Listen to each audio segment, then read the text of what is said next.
अस्सलाम वालेकुम। अबरार शीर आपकी खिदमत में एक मरतबा फिर हाजिर है और मेरी आपसे रिक्वेस्ट कि अगर अभी तक आपने मेरे चैनल को सब्सक्राइब नहीं किया तो ताज़ा तरीन मालूमात और अपडेट्स के लिए इसे सब्सक्राइब कर लें। बहुत बहुत शुक्रिया।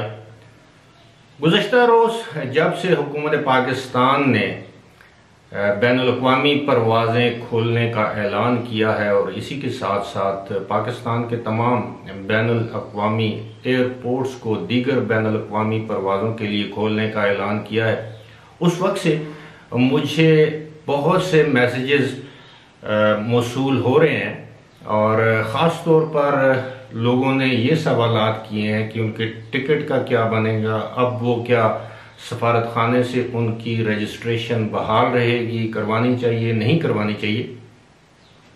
और एक सवाल जो मुझसे तकरीबन मुख्तलिफ लोग 1000 बार पूछ चुके हैं और उसका शायद मैं 1000 अगर नहीं तो कम से कम 100 मरतबा उसका जवाब दे चुका हूँ, वो वीज़ों से मुतल्लिक जो फ़ाइन है या वीज़ों के जो मयाद है उससे मुतल्लिक सवाल है, उसका जवाब भी दूंगा।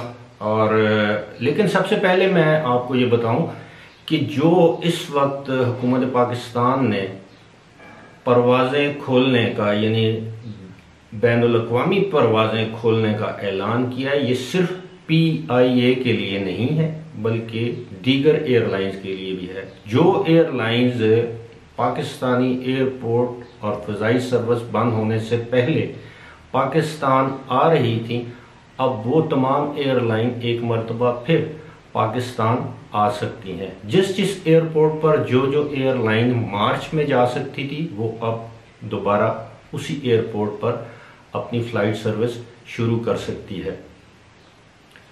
दूसरी अहम बात ये थी कि बहुत से लोग ये समझे हैं कि शायद अब हुकूमत पाकिस्तान ने इनबाउंड फ़्लाइट्स की इजाज़त दी है, यानी जो बाहर से जो फ़्लाइट्स हैं वो पाकिस्तान आ सकती हैं लेकिन यहाँ से नहीं जा सकती। ऐसी बात हरगिज़ नहीं है।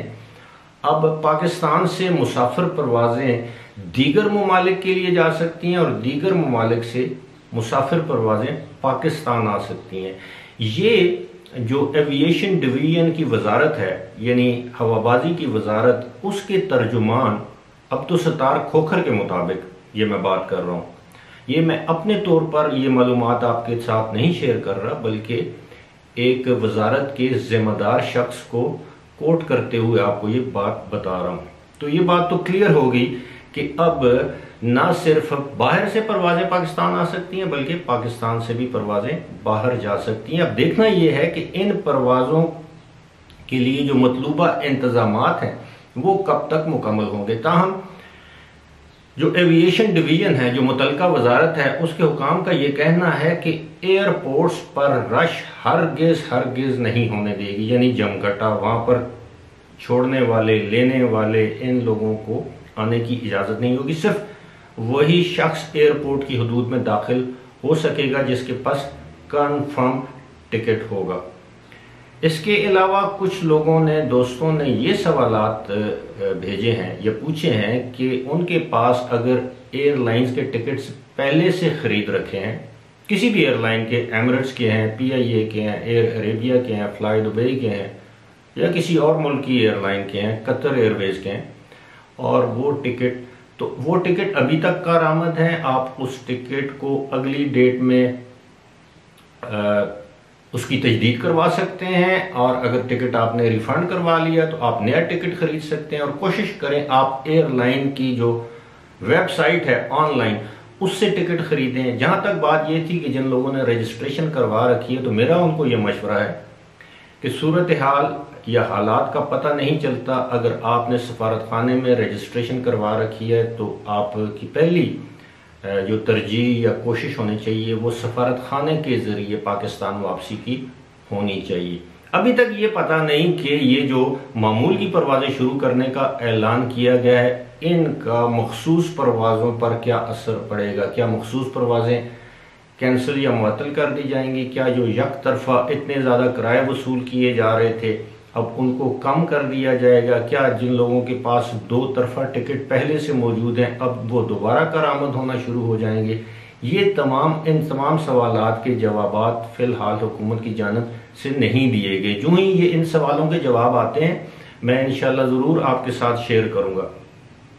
अब आते हैं जुर्मानों या फ़ाइन की तरफ। जो लोग मुझसे ये सवाल करते हैं कि क्या उनके जुर्माने माफ़ हो गए हैं, तो मैं एक मरतबा फिर आपको ये बता देता हूँ कि यूएई के अंदर 1 मार्च 2020 से पहले जो लोग भी ओवर स्टे पर थे, गैर कानूनी क़याम कर रहे थे, उनके तमाम इंतज़ामी जुर्माने माफ़ किए गए हैं, जिनको एडमिनिस्ट्रेटिव फ़ाइन कहते हैं। यानी ऐसे जुर्माने जो उनके ओवर स्टे की वजह से उन पर आयद किए गए थे कानूनी तौर पर। लेकिन अगर आपके ऊपर ट्रैफिक के कवानीन का कोई जुर्माना है, पार्किंग का जुर्माना है, कोई लाल बत्ती तोड़ने का जुर्माना है, सिग्नल या ओवर स्पीडिंग का जुर्माना है, तो वो जुर्माने माफ़ नहीं किए गए। सिर्फ वो जुर्माने माफ़ किए गए हैं जो आपके ओवर स्टे की वजह से आप पर आयद किए गए थे। जहां तक बात रही कि जो किन लोगों का वीज़ा वैलिड है, तो 1 मार्च 2020 के बाद आज दिन तक, यानी 30 मई 2020 तक या इसके बाद जितने वीज़े एक्सपायर हुए हैं या होंगे, उनको ऑटोमेटिकली 31 दिसंबर तक वैलिड तस्वर किया जाएगा। जबकि जिन लोगों के वीज़े 1 मार्च, जो मैंने एमनेस्टी का जिक्र किया था, 1 मार्च 2020 से पहले एक्सपायर हुए या वो ओवर स्टे पर थे, उनको 18 अगस्त 2020 से पहले यूएई को छोड़ना होगा।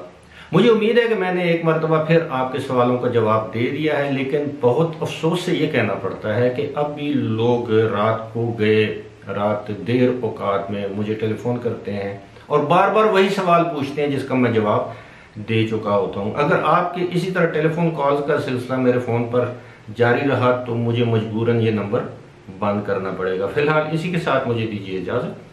खुदा हाफिज़।